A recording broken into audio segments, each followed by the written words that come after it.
Good morning, everyone. Today our topic is about books are not ultimate source of knowledge. So to support this statement, I'm going to give a small example. So if you study any physics or chemistry notebooks, there will be a lot of formulas and experiments including in it. So if you just read the topic and you feel like I got something from that, so it is not the ultimate purpose. The main thing about reading books is just to have an idea of that, so we have to learn it by doing some sort of experimental things that can be stored in our brain very moment we perform the experiment and all. Yes, Murli, I agree with you. But most of the knowledge we get through reading books. Many of the people are going to libraries, and many of the colleges are giving so much knowledge now.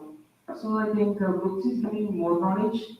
But reading only that is not sufficient because we need to have practical knowledge and we should implement it, and then that is when we understand what it's saying and what it is actually. In books, everything will be clear with examples, with formulas. You can understand by reading every sentence in the books, so you can gain much knowledge that and you can execute them practically by reading those books. Yeah. What my perspective is from first standard to still detect earlier. I believe that I didn't understand the textbook technology. We study in textbooks, give knowledge, but sometimes we didn't understand the technology. So teachers can help to how to understand the subject and the concept. If you want to know the practical knowledge, then we can do the practical. Then we understand the topic clearly. And the YouTuber's experience also help us to know the topic clearly.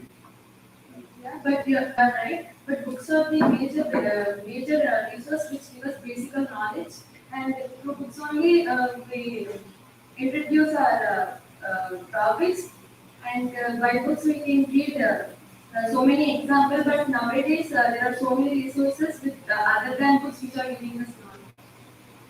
Okay. Rather than reading books, it's better if we watch YouTube videos on the respected topic or any platform that is uh, easy, easy to learn topics even more understandable. And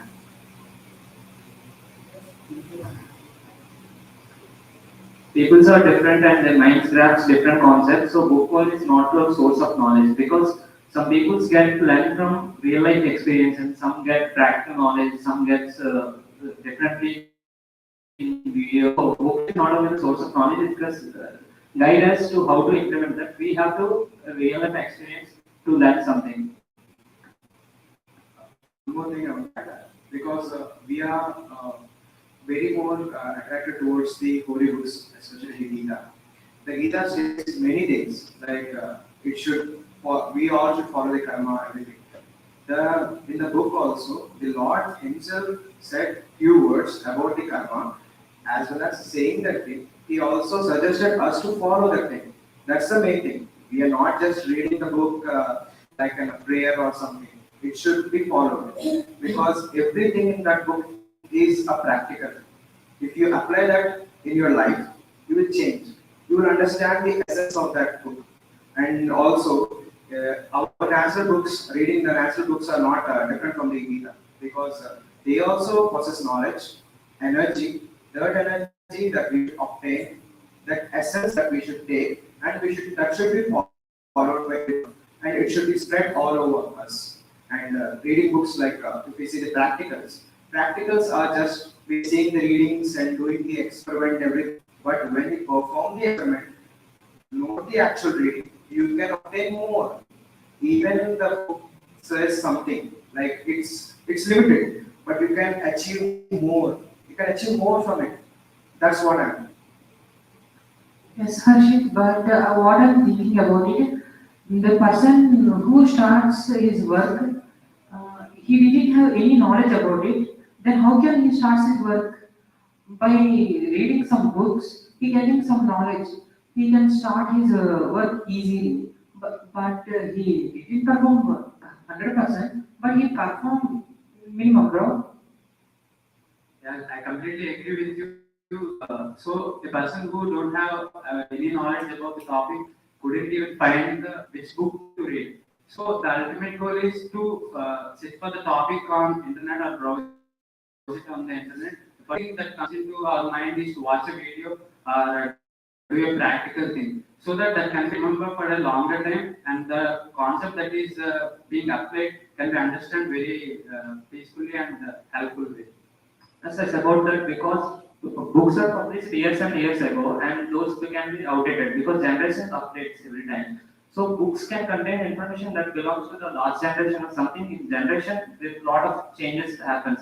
So books cannot be accurate to that same problem that happened years ago. So we should also approach newspapers, news videos, or any YouTube videos to have practical approach and fact approach to the problem we are needing. So books can be outdated as generation changes, so it can't be inaccurate.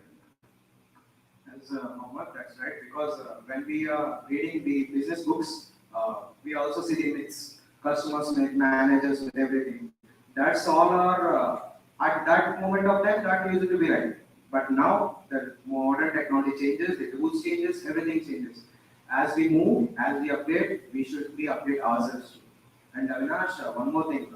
If you are saying that reading books can give knowledge, like before knowing anything, we should refer the books. But if you're not understanding the technology, you should just go to the guru or teacher someone, because he knows the practical thing. He says something, you follow it, you will understand it, and you will know the what he's saying. So you will get ultimately you will get an oh, the terminology like this. So I have to think in that way so that I can grab the energy or the lesson. So that's the thing. Because when you are just reading, you can't understand the technology, you're nothing. You should learn from the others like guru or teacher. Yes, Harshit. But for nowadays, there are so many problems, but we cannot find all of them in Google. But if we search the old books, we can find solution. As you can see, the movie Seven Sins.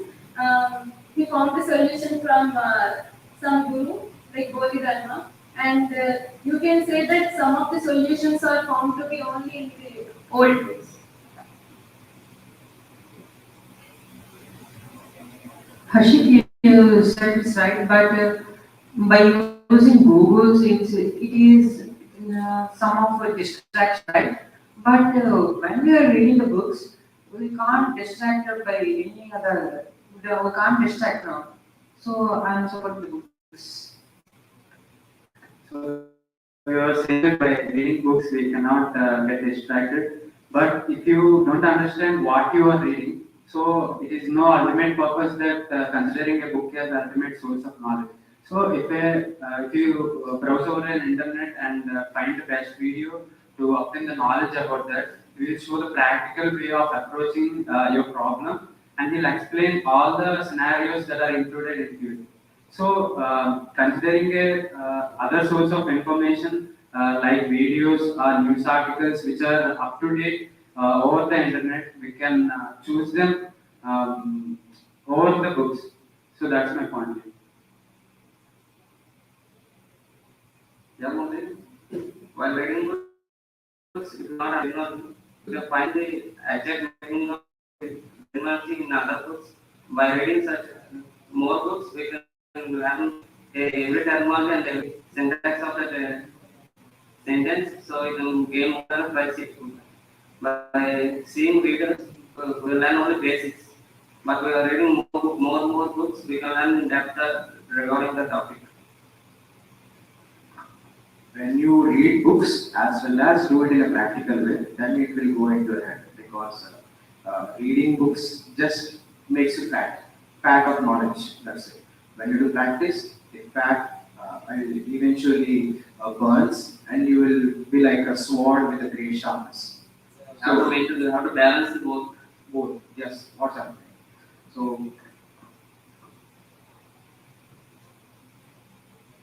So in conclusion, books and videos and everything are practical approaches, all are sources of knowledge. So we can choose what fits best for us. So books can be chosen, also videos can be chosen. We should know what is correct, inaccurate, accurate to ourselves. So books is also right and also videos are also right, but we should take what's best fit for us. So in conclusion, both are good source of knowledge, but book is not only a source of knowledge. So we can approach any other source of knowledge like newspaper and book, videos that feels correct to us. Thank you.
A very fine good morning, one and all. Myself, Karthik Sundarpati from third CSIT.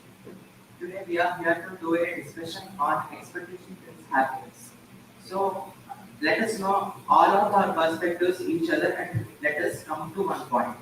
So in my perspective, what I think is keeping expectations. Like we should have some great team. Like in that team, everyone should work like me. That is not up to the mark. So what I feel is everyone in my team does not work like me. For example, in my real life situation, as I participated in a competition, there is a team.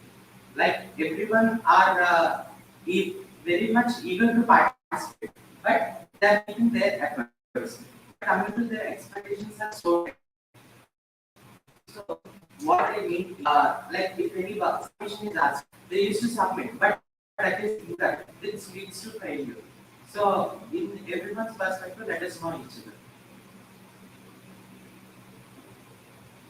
The expectations is hero as a success. It motivates us to achieve success. But our expectations is our happiness. And if you go through, for example, in a classroom, one test is conducted, but here someone or he or she aiming for 99 marks or something, she will got around like 86 or 89. She will but getting good marks, but she um, disappoints because our expectation. So that our expectations kills happiness. So the expectation should be in realistic way. That improves our we didn't get any disappointment from anything. Yes, I agree with Avinash. Having a realistic expectations may give us motivation and for the doing hard work and getting the overall expectations can kill our happiness by not reaching them. Expectations are good, and we have some good clarity on it. We can get a good friends or something in our life. What is expectations gives us a clarity on what it is good. Generalization the clarity. I also feel that expecting some things is right. But why? Because for that completion of that work, expecting something is really important.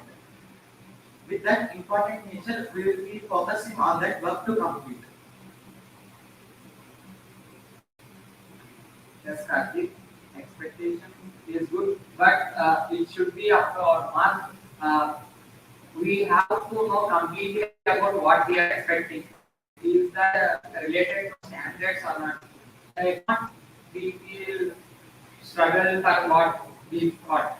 That is, if we have a capability of achieving 80 marks in examination, uh, as previously said, we are if we expect for 99 marks and we reach the 85, it is good. But our expectation kills our happiness in a way such that we did not able to be happy for what we got just like 85 marks. It is a good mark, no. But when we are expecting for 99 and 95 marks, we are losing the happiness of achieving 85 marks. I think that. Yes, I agree with you. But also, keeping an mark like 95, it used to encourage the students like to improve next exam, and that is also up to them. Then by making the less expectations gives us some surprises and gives us some more joy. By getting high expectations, it gives us a depression when we don't reach them.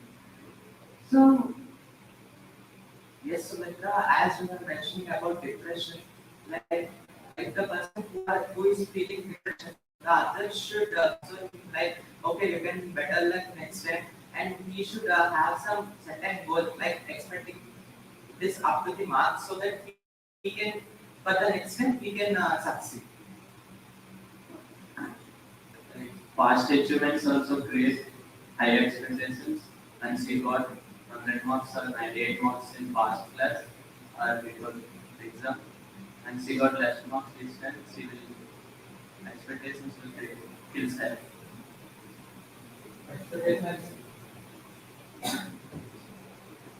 Expectations this happen. Students are expecting nowadays. Students are expecting some results, but we didn't hear more results like. But the expectations uh, having having expectations to give some clarity.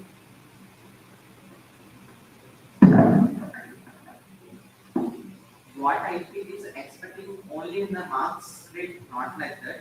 Also, every person, if there is a team, there is a team lead. Team lead will have some expectations on his team. Like if they won't work on it, the team lead should take the responsibility to work all the team members in the right way, so that they can achieve their goal.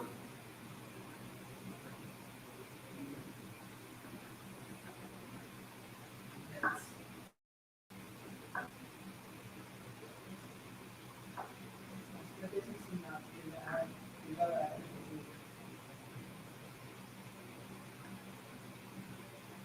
Not in getting good marks or anything in a workplace or any other relationships like what expectations can ruin the relationship between any relationship. So that our expectations can ruin the happiness of anyone. So the expectations should be in realistic way and don't expect more than you get. So that in this way you can live with realistic expectations. Don't keep any over expectations on anything. Yes, Abhilash, I agree your point. As I said, minimum expectations are required. If we reduce our expectations below our standards, it will lead to complete what we say low level of, minimizing our level. Uh, Sometimes we may reduce our standards by low expectations. We think how can we achieve that? How it is possible? It is not up to our standards. But in that way, by reducing our expectations, we are also reducing our levels and standards. Yeah, I agree with your points. Expectation. I will give you one example in my life. When I am studying in intermediate, we know that intermediate having subjects. I am basically an expert in maths subjects. I prepare very well, and I hope that I will get to one week up to 10 points. I expect more for expectations, but according to the result, I have got 8 points. And I am yet to expect more. When what knowledge I have studied in intermediate subjects, that practice that. Yes, Priyansa, as you were mentioning about not non-expectations, I will put an example. I would also like to share an example with expectations. Like we are doing some activity like painting. We keep all our efforts like this in this place. This part should be present here, and for that part which should be filled colors, so that we all expect something like this format should be achieved at the end point. So like we all should think like okay, participation is okay. Like we keep our efforts. Let's believe in whatever it happens. So in that way, if we present our expectations, then it might be in the final stage and it gets selected by someone or it leads to happiness. So yes. So finally, I'd like to conclude this discussion with both boon and curse of expectations, skills, happiness. We should have some expectations which with reality, so that will be a part of success. And more expectations definitely gives happiness. What I feel through this discussion. Thank you.